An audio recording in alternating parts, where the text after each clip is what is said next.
오늘은 성숙한 사랑이라는 이제 제목으로 오늘하고 다음 두 번에 걸쳐서 말씀을 나누려고 하는데요. 안타깝게도 지금 우리가 사는 세상은 가정이 깨어져 가고 무너져 가는 시대 속에 살아가고 있습니다. 무너져 가는 가정의 중심에는 무너진 부부 관계가 자리 잡고 있고요. 그래서 젊은 애들은 그런 자신들의 부모를 바라보면서 더 이상 결혼을 꿈꾸지 않는 세대입니다.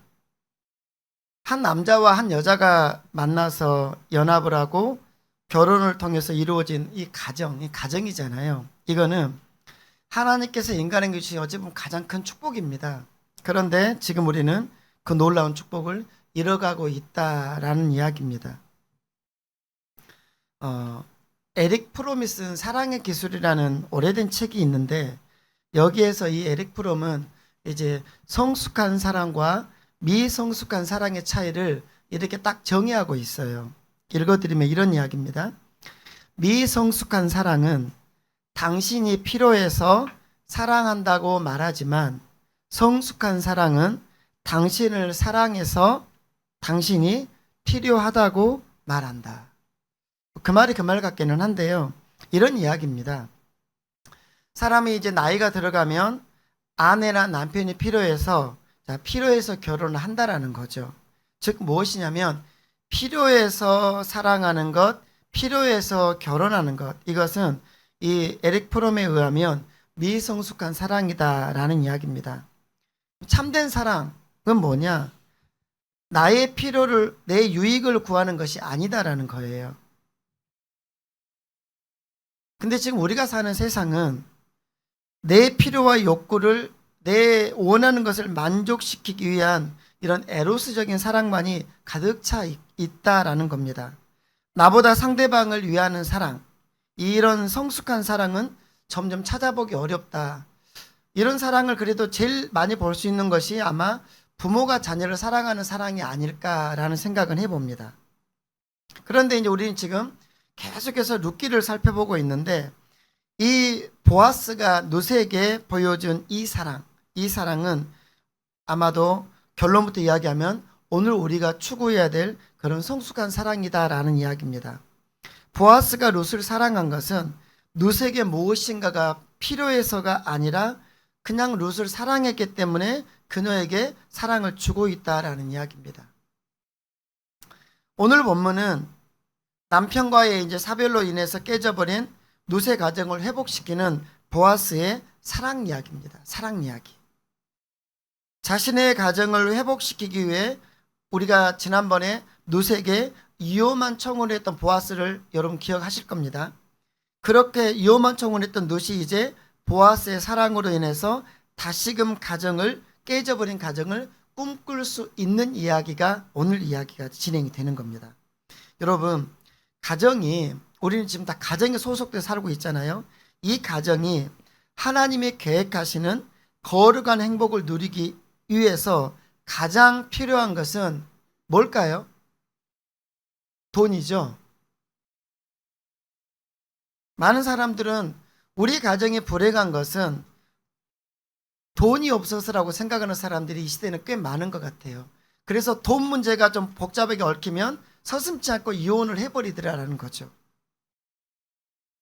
여러분, 우리가 신앙으로 산다, 우리가 거룩한 백성으로 산다라는 것은 많은 기도를 하고 많은 성경을 읽고 많은 성경을 배우는 것이 아니라는 거예요. 무엇입니까? 기도를 하고 말씀을 배우고 말씀을 아는 것이 바탕이 되어서 결국 우리의 삶의 현장에서 인간다운 아름다운 하나님이 원하시는 삶이 사라지는 겁니다. 그러니까 교회에서 물론 저도 수요일날 지금 구원에 대한 이야기를 하고는 있지만, 어떤 그런 신학적인 이야기만을 듣고 그런 설교만을 듣는 것이 아니라, 그런 설교를 들었다라면 결국은 어때야 되는 겁니까? 우리의 삶의 현장, 여러분의 가정에서 하나님이 원하시는 삶을 살아내는 거예요. 그런 사람이 가장 신앙적인 사람이고 성경적인 사람이고 그런 교회, 그런 가정이 많이 모인 가정은 가장 아름다운 교회가 되는 겁니다. 성경은 많이 알고 있고 기도는 많이 하고 있고 봉사는 잘하고 있는데 가정에 서로 사랑하지는 않는다. 이건 뭔가 문제가 있는 거예요, 지금. 그거는 말씀을 지식으로 아는 이야기입니다. 여러분, 우리가 하나님이 우리에게 주기를 원하시는 가정에서의 진짜 행복, 이 거룩한 행복을 누리기 위해서 우리에게 필요한 것은 돈이 아니더라는 겁니다. 그건 뭐냐면 사랑입니다. 사랑. 사랑 없이 쇼윈도로 살아가는 부부들 이 시대에 꽤 있죠. 그런 부부는 자녀에게 하나님이 원하시는 가정은 절대 못 보여줍니다. 설령 그 가정이 목사의 가정이라 할지라도. 그럴듯하게 설교는 잘할 수 있는 목사의 가정이라 하더라도 그 목회자가 집에 돌아가서 부부가 서로 사랑하지 않고 보여주는, 성도들에게 보여주는 그런 삶을 사는 그런 가정이라면 최소한 그 목회자의 가정의 자녀들은 행복한 가정을 볼 수는 없겠죠. 서로 간의 사랑이 없다면, 부부 간의 사랑이 없다면 아무리 값비싼 가구를 들여놓고 자녀를 위해서 최선의 뒷바라지와 최고급의 비싼 과일을 해준다 할지라도 그것은 이미 하나님이 디자인하신 온전한 가정은 아닙니다.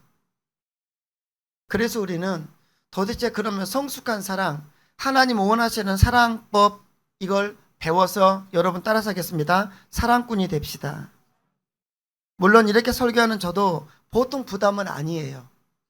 저도 세 자녀가 저를 지켜보고 있고 아내가 저기서 저를 보고 웃고 있네. 아들이 보고 저를 웃고 있어요.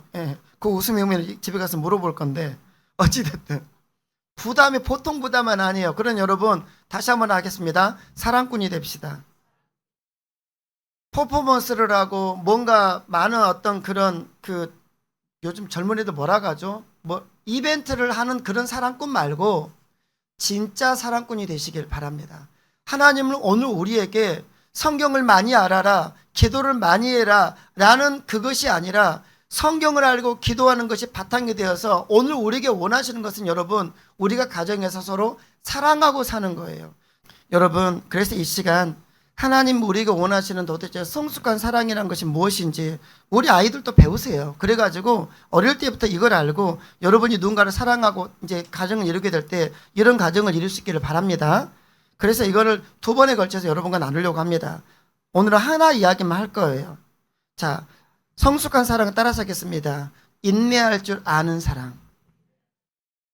인내할 줄 아는 겁니다. 인내하는 겁니다. 참는 거예요. 참는 거. 성경에서 사랑장으로 잘 알려진 고린도전서 13장이 있죠. 4절에 보면 이런 구절이 나와요. 사랑은 오래 참고. 또 7절에서는 이런 구절이 나옵니다. 사랑은 모든 것을 참으며 모든 것을 견디느니라. 이건 사랑의 속성이에요. 4절은 오래 참는다고. 7절에서는 모든 것을 참고 모든 것을 견딘대요. 이게 사랑의 속성이라는 겁니다. 그래요, 여러분. 우리 하나님께서 우리에게 가르치시는 사랑이 뭐냐? 사랑의 첫 번째 정의는 인내입니다. 참는 거예요. 참는 것. 즉 성숙한 사랑을 하기 위해서 오늘 우리들에게 필요한 덕목은 바로 인내해 주는 겁니다. 사랑하는 사람을 위해서 견뎌주는 거예요. 그런데 보세요. 고린도전서 13장 이 7절에서 7절을 보면 불편하게 하는 단어가 하나가 있습니다. 저만 불편할지 모르겠지만 다시 한번 읽어드려 볼게요. 모든 것을 참으며 그 다음에 쫑쫑쫑 모든 것을 견디느니라. 자, 여러분 뭐가 불편해요? 모든 것이 불편해요. 저도 불편해요. 그냥 어떤 것이라고만 하면 좋겠는데 성경은 뭐라고 하냐면 모든 것이라고 말합니다. 모든 것. 모든 것을 참아주고 모든 것을 견디는 게 무엇이다? 사랑이다. 참 불편해요. 저한테도. 그런데 우리는 성경대로 믿는 사람이잖아요. 그래서 이 말씀대로라면 그러면 성숙한 사랑이라는 것은 무엇입니까? 사랑하는 사람을 위해서 그 사람을 위해서 그의 모든 것을 참아주며 모든 것을 견뎌주는 것이라는 겁니다. 저는 이 시대에 최소한 안 믿는 사람들 말고 우리 그리스도인들 성도들만이라도 이 7절의 말씀을 믿는다라면 이혼율은 뚝 떨어질 거라고 생각합니다. 그런데 여기서 4절과 7절이 자, 모든 것을 참으며 4절, 그 다음에 모든 것을 뭡니까 이제 견딘다라고 하죠. 여기 둘 다 그냥 인내라는 것 같아요. 참는 것 같은데 원어상의 뜻은 많이 다릅니다. 4절에서 오래 참고의 원어 헬라어는 마크로디메오라는 단어를 씁니다. 이 뜻은 한마디로 말하면 그냥 말 그대로 오래 참는다, 인내하다라는 뜻입니다. 예. 4절에서는 그러니까 이 인내는 오래 참고 인내하는 겁니다. 근데 7절에서 견딘다라는 헬라어 원어는 휘포메노라는 단어를 씁니다. 이 단어는 고대하다라는 뜻이고 기다리다라는 뜻입니다. 뭔 말인지 아시겠어요? 그냥 우리 해석을 보면 인내하는 것인데 그게 아니라 4절은 오래 참고 인내하는 것이며 7절은 기다리는 겁니다. 결국 성경이 말하는 인내는 두 가지라는 겁니다. 첫 번째는 뭐냐면 오래 참아주는 것이고 두 번째는 어떤 좋은 결과를 기대하며 기다려주는 겁니다. 결국 무엇이냐면 앞에 있는 전자 4절의 이것은 상대방이 나와 지금 내가 상대방의 모습이 불편합니다. 그의 습관도 불편하고 말투도 불편하고 일단 다 불편해. 그냥 다 싫어. 보는 것 자체가 힘들어. 밥 먹는 것도 싫어.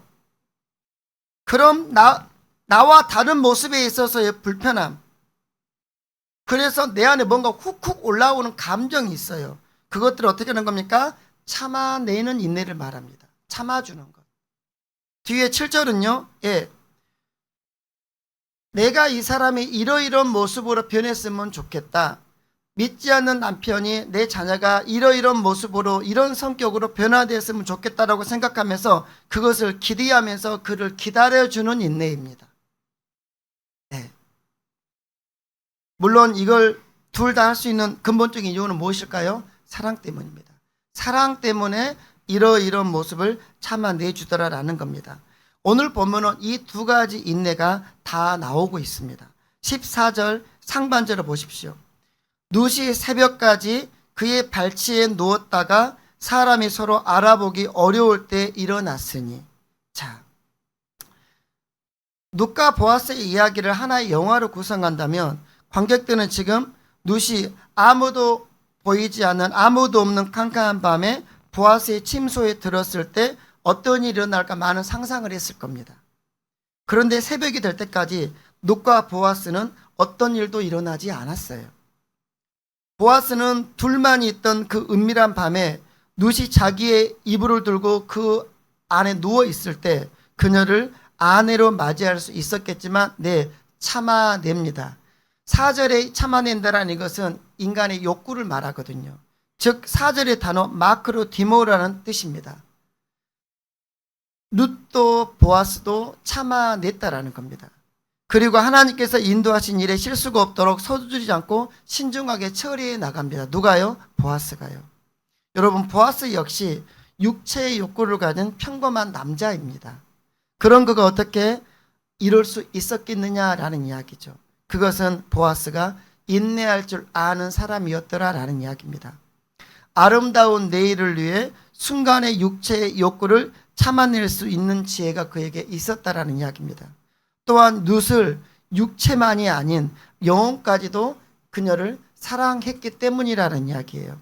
저는 개인적으로 우리 자녀들, 우리 애원에서 자라는 우리 자녀들도 이제 시간이 되어서 자라가면 누군가를 사랑하게 될 겁니다. 그럴 때 룻과 보아스와 같이 이런 멋진 사랑을 참아낼 수 있는 사랑을 때가 될 때까지 육체의 욕구를 참을 수 있는 그런 멋진 자녀들이 되기를 바랍니다. 물론 지금 이 시대에 젊은 아이들에게 이런 말을 한다면 귓등으로도 안 들릴 거라는 거 저 알아요. 이런 시대에 이런 이야기를 한다라는 것, 와닿지 않을 수 있겠지만 이것만 기억하십시오. 이게 하나님이 원하시는 성경적 사랑입니다. 여러분, 성숙한 사랑은 그래서 인내하는 겁니다. 참는 거예요. 그런데 인내의 두 번째는 뭘 하겠습니까? 휘포메노. 뭡니까? 어떤 좋은 결과를 기대하며 고대하며 기다려주는 겁니다. 상대방을 기다려주는 거예요. 견디는 겁니다. 룻의 시어머니 나오미는 저녁엔 룻을 이제 보아스에게 보내놓고 밤을 지샜겠죠. 지금 어떤 자리에 자기 며느리가 간 줄을 아니까 안전불전 못했을 겁니다. 왔다 갔다 했을 겁니다. 뜬 눈으로 밤을 지새며 하나님께 간절히 기도했을 겁니다. 하나님, 저 어린 거, 저 불쌍한 눕 내버려 두지 마시고 지켜주십시오. 굉장히 기도하고 있었겠죠. 그러다가 사람이 아직 분별하기 어려운 새벽녘에 누군가 문을 열고 들어와요. 누구였겠어요? 그 시간에 들어올 사람 며느리 누밖에 더 있겠습니까? 여러분 16절을 보십시오.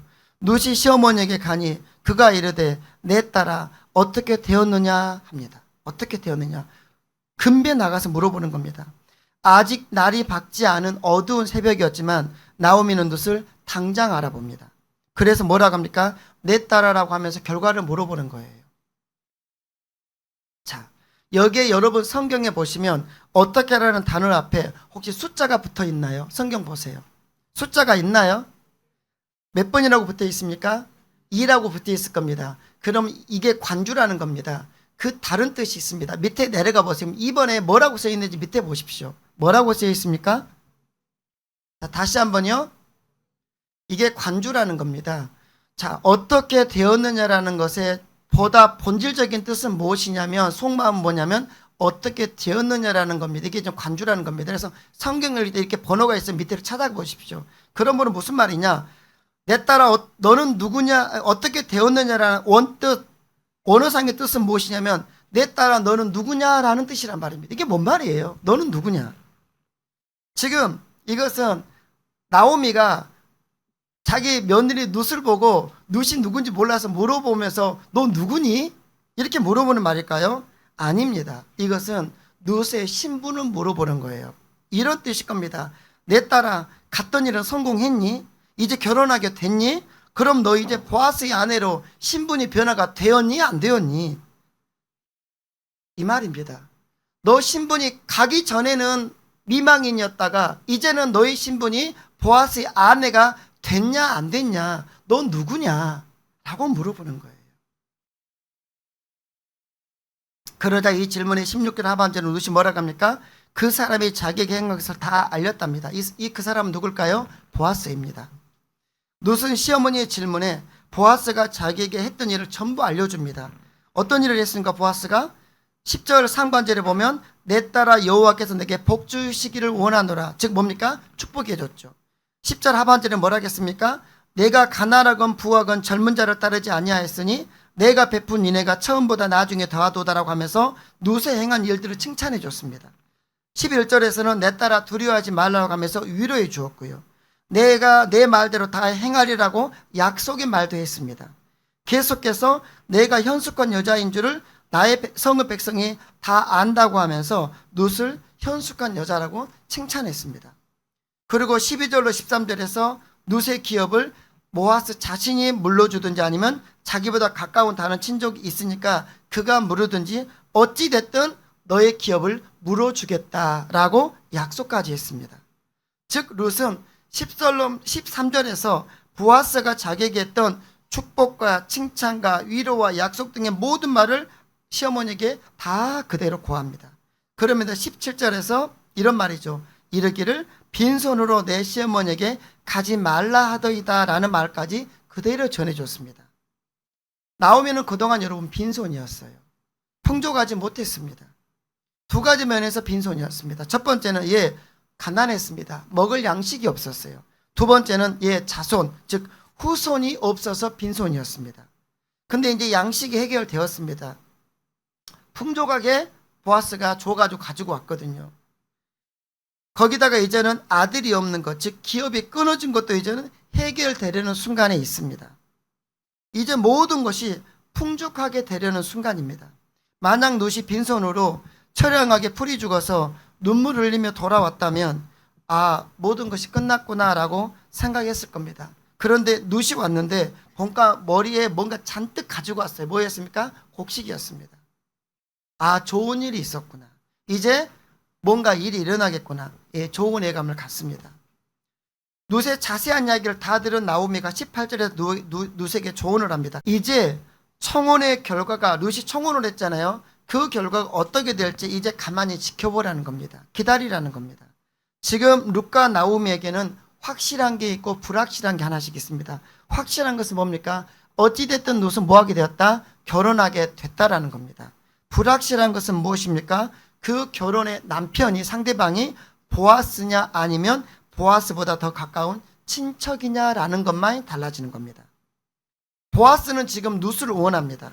룻을 사랑합니다. 기업 물을 마음이 있습니다. 그 룻을 자기 아내로 맞아서 그의 기업을 물고 그에게 자녀를 낳게 할 마음이 있더라는 겁니다. 그런데 보아스는 편법을 쓰지 않습니다. 보아스는 진실한 사람이에요. 나오미에게 더 가까운 친족이 있다라는 것을 있는 그대로 다 이야기해 주었습니다.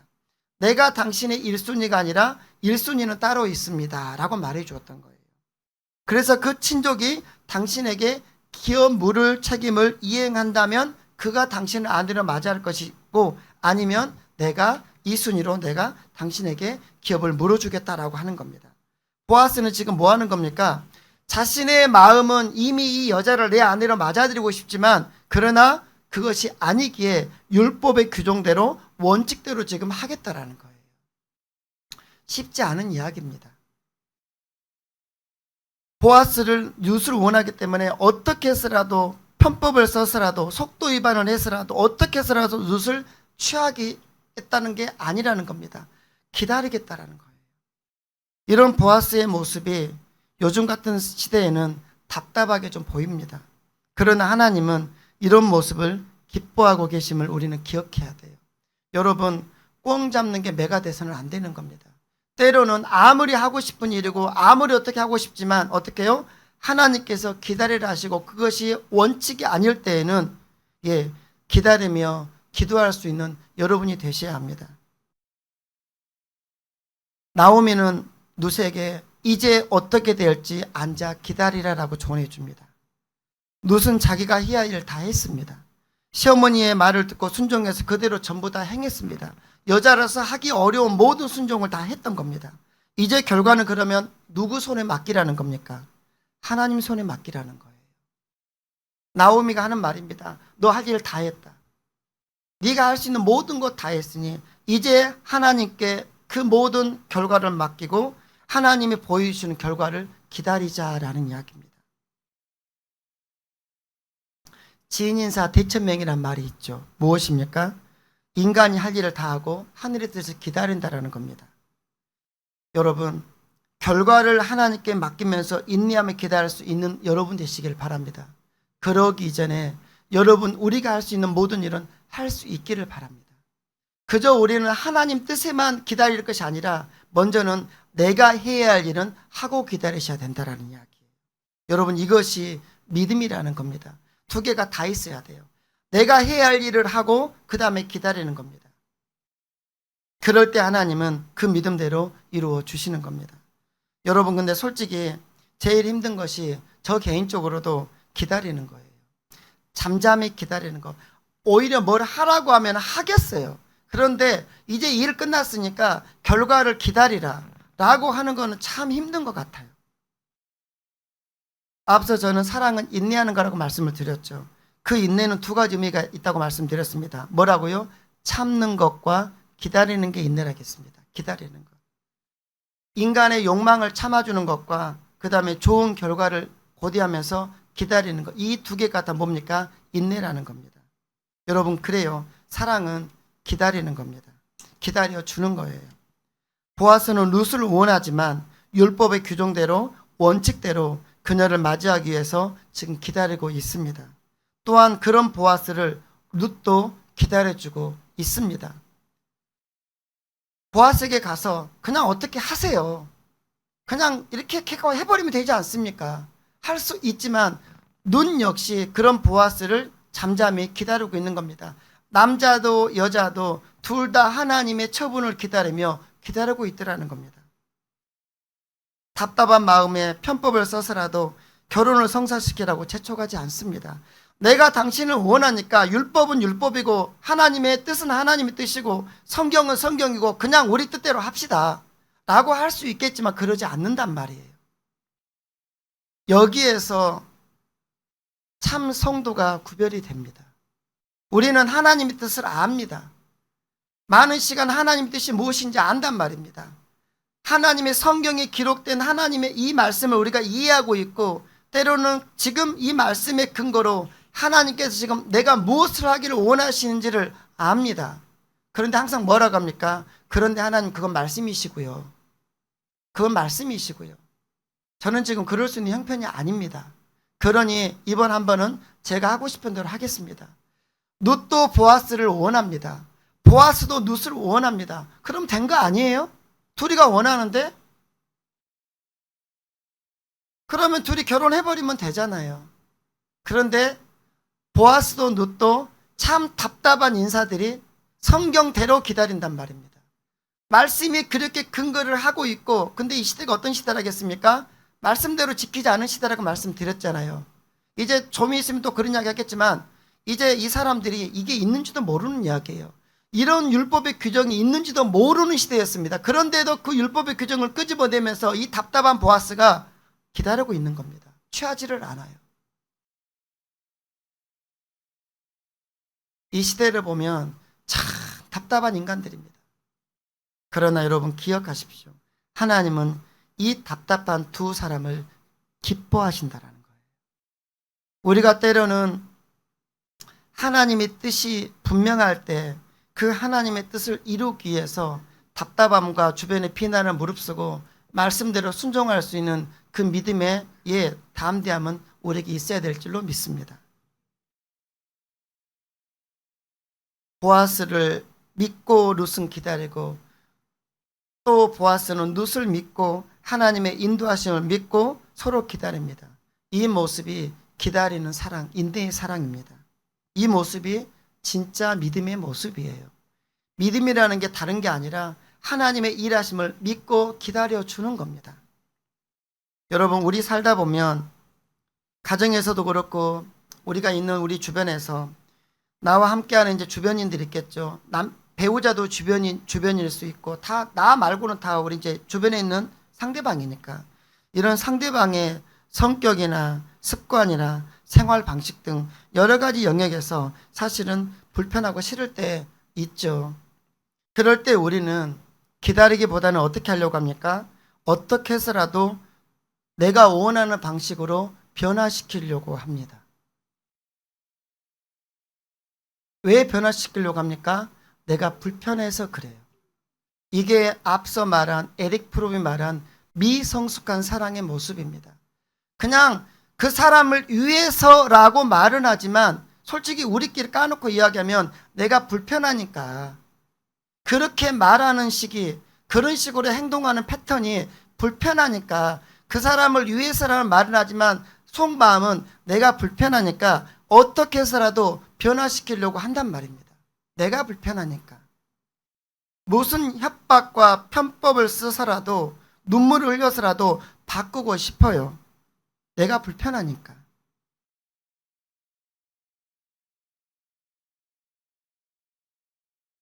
이제는 그런데 하나님의 역사하심을 믿고 상대방의 변화를 위해 간절히 기도하며 잠시 기다려줄 수 있는 우리가 되었으면 좋겠습니다. 예. 사실 우리 알죠? 내 이 모습이 내 배우자에게 얼마나 불편함을 주는지 모르면 안 되는데 알고 있어요. 내 말투가, 내 행동이, 밥 먹을 때 습관이, 뭐하는 모든 것들이 우리 압니다. 내가 이렇게 할 때 내 상대방이 어떤 불편함을 주고 있는지 알아요. 그런데 때로는 왜 안 고쳐줍니까? 그냥 안 고쳐주는 겁니다. 일명 뭐예요? 오기 부리는 거예요. 안단 말입니다. 웬만큼 나이가 되면 초등학생, 중학생도 되면 자기 모습이 부모한테 얼마나 큰 불편함과 힘듦을 주는지 애들 알아요.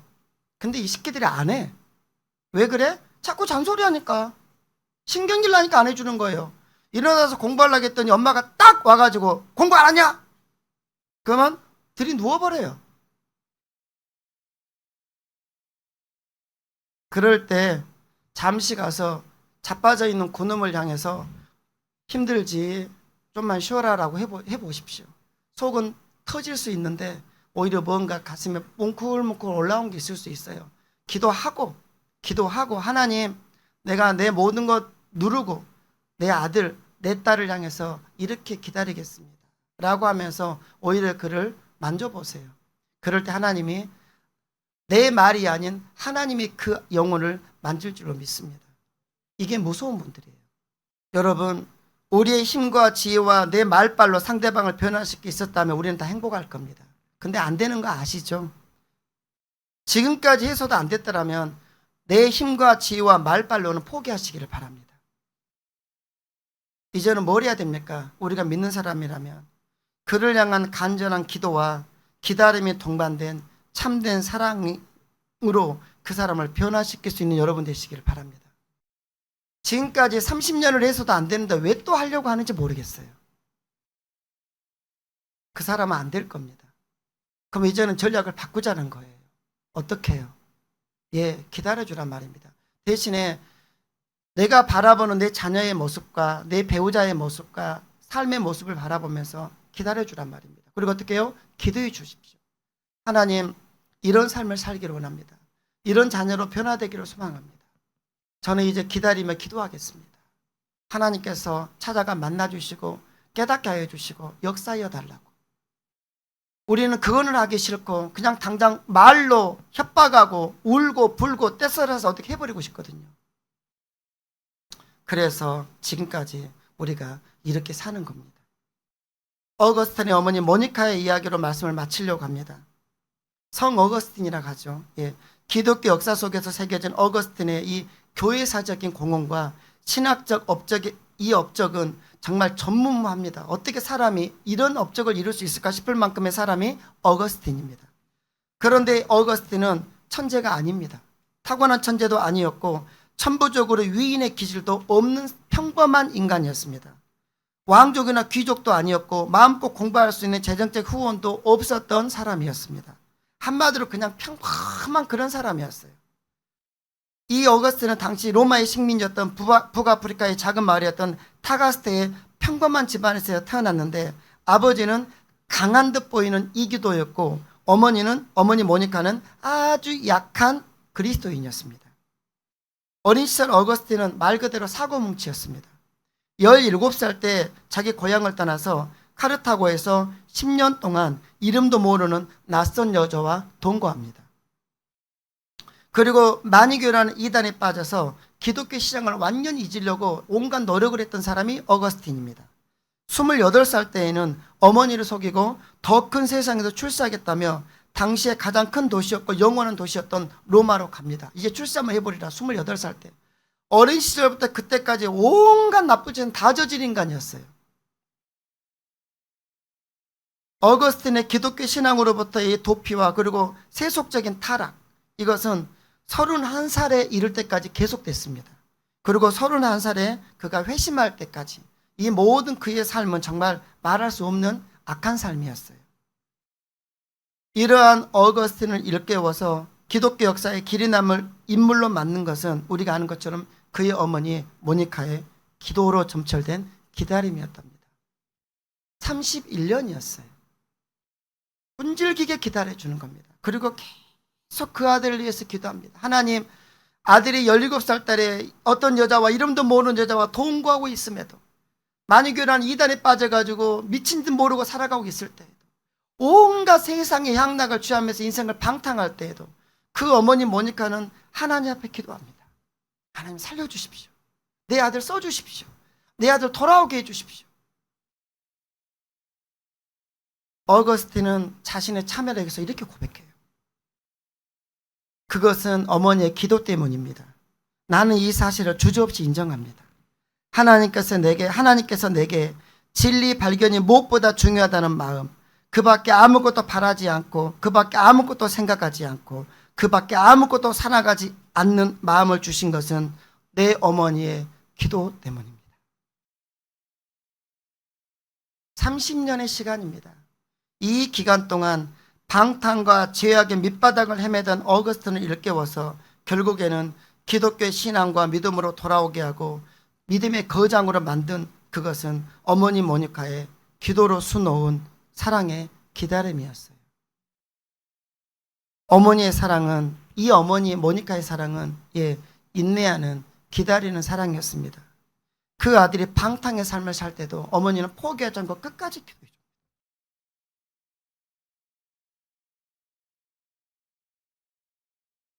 서기 387년 모니카는 이제 어거스틴 아들과 고향으로 돌아오는 중에 죽음을 맞이해요. 예. 그렇지만 그녀의 30년의 기도를 수놓은 이 사랑의 기다림은 그윽한 기다림이었고 커다란 위로를 보상으로 남긴 고귀한 기다림이었음을 여러분 기억하셔야 돼요. 이것이 바로 성숙한 사랑입니다. 어거스틴은 그의 참여력에서 그 어머니 모니카를 일컬어서 눈물로 기다리는 분이에요.